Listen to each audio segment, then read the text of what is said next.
Okay guys, this is part 3. Watching it, you would be like, well, wouldn't that be part 2? But no, it's part 3 because we cooked while we were preparing and cleaning and everything. So part 3 is how we get it ready to put it in the freezer. So, what, babe? How we freeze it, prepare it for freezing. Right, that's what I said, how we prepare it to get it in the freezer. Okay, anyway, let me show you what we got going on here. Alright, my hubby is filling both sinks with cold water.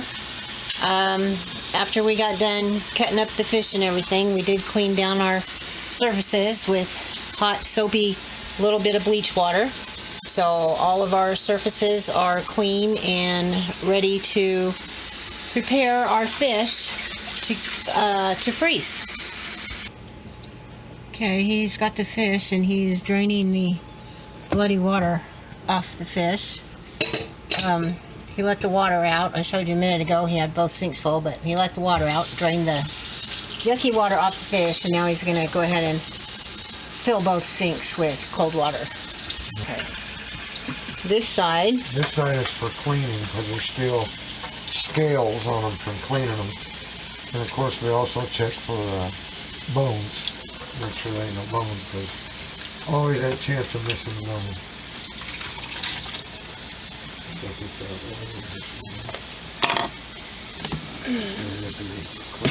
Okay, that one needs washed.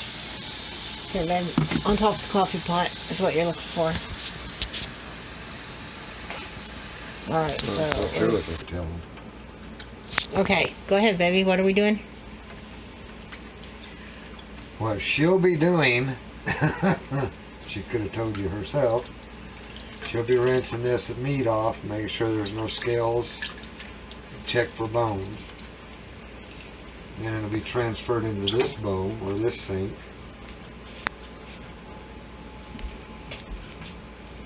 It's your fault. Okay, it's my fault. Oh, hang on 1 second. Go. And then once she gets busy, she'll be giving me some meat over here.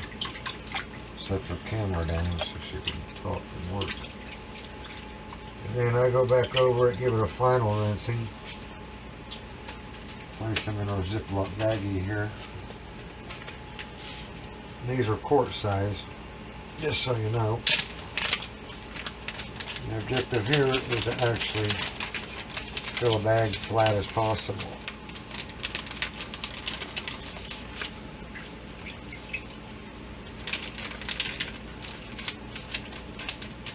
I'll show you why here in a minute.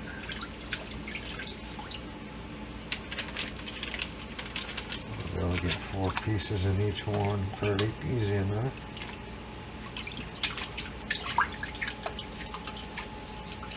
Could actually go double, but we'll finish with that. And then our objective here is to seal half of it up to par. And then we actually take our water, clean water, and fill it. Now the reason for this, fish, if you know anything about fish, is almost pure water.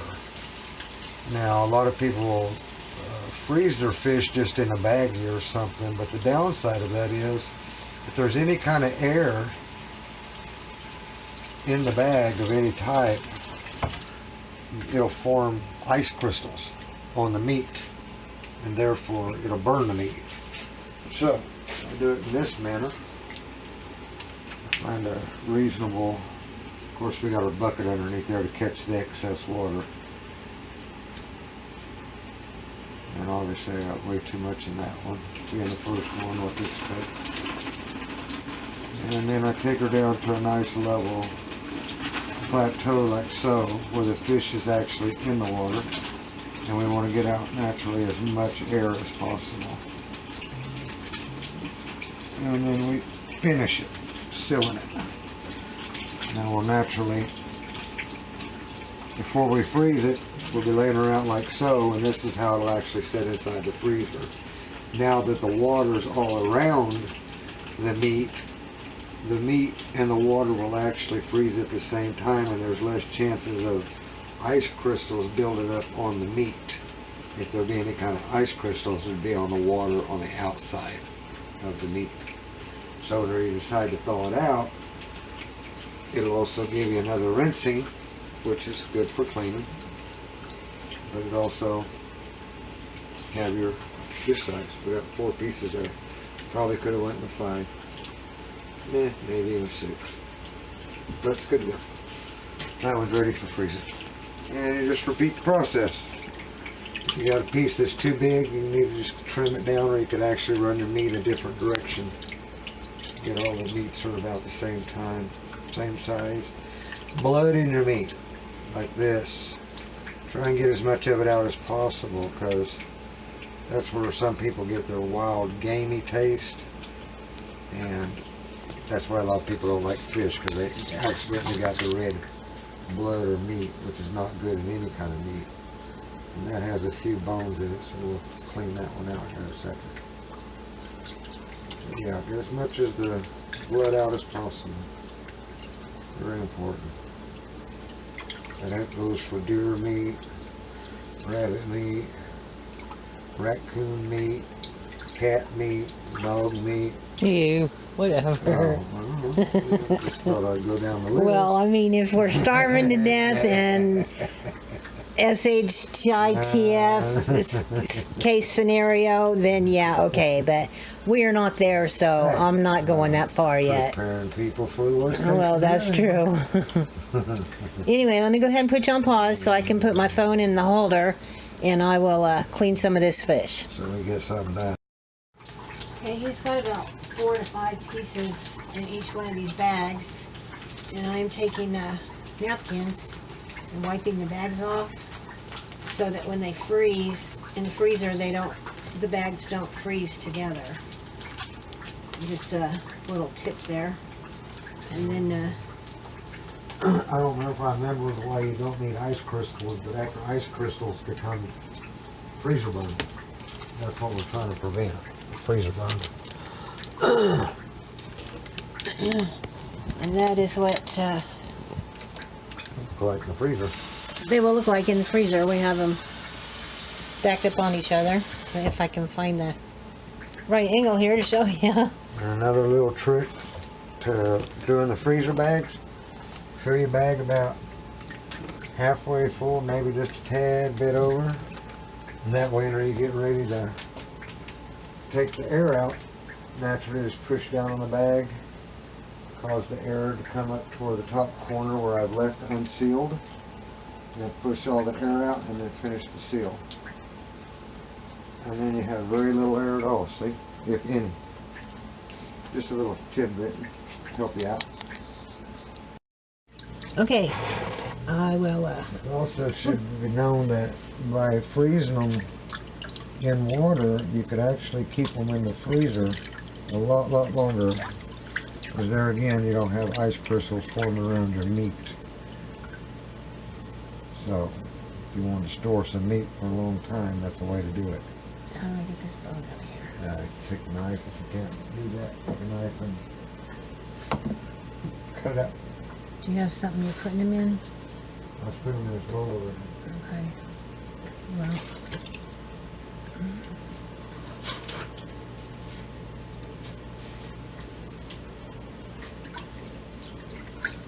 I've got a couple of little ones here I could put in there long ways maybe.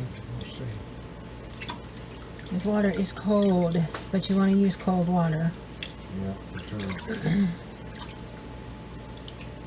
I really act like I know what I'm talking about. Probably should have put them in these bags before I started stepping them up. Should have done what? Put on the bags. Oh, Overside. We'll get that. well, we'll probably know what it is. But anyway, I am gonna finish cleaning these ones here, and I don't really want to put the phone on pause right this second because I have all this fishy stuff on my hands, and then it'll be on my phone.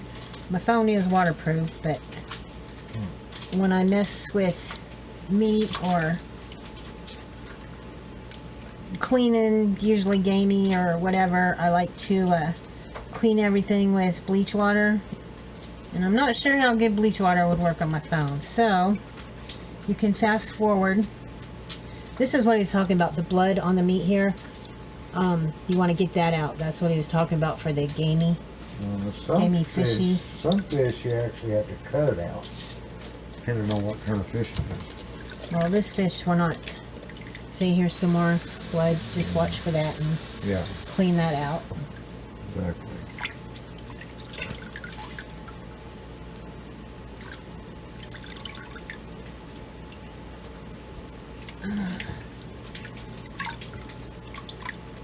Anyway, I guess that's actually pretty much all there is to it. He showed you how he put the fish in there with the water and laid it flat, and then we'll put all the packages, we'll stack them on top of each other or side by side, however.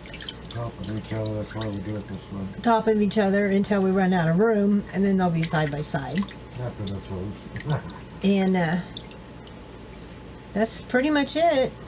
And then when you want to have a fish fry and take it all out and cook it all up, then you can watch the other video and see how I did that, or watch it and watch it again. That'll work too. But anyway, I just wanted to say thanks again for watching.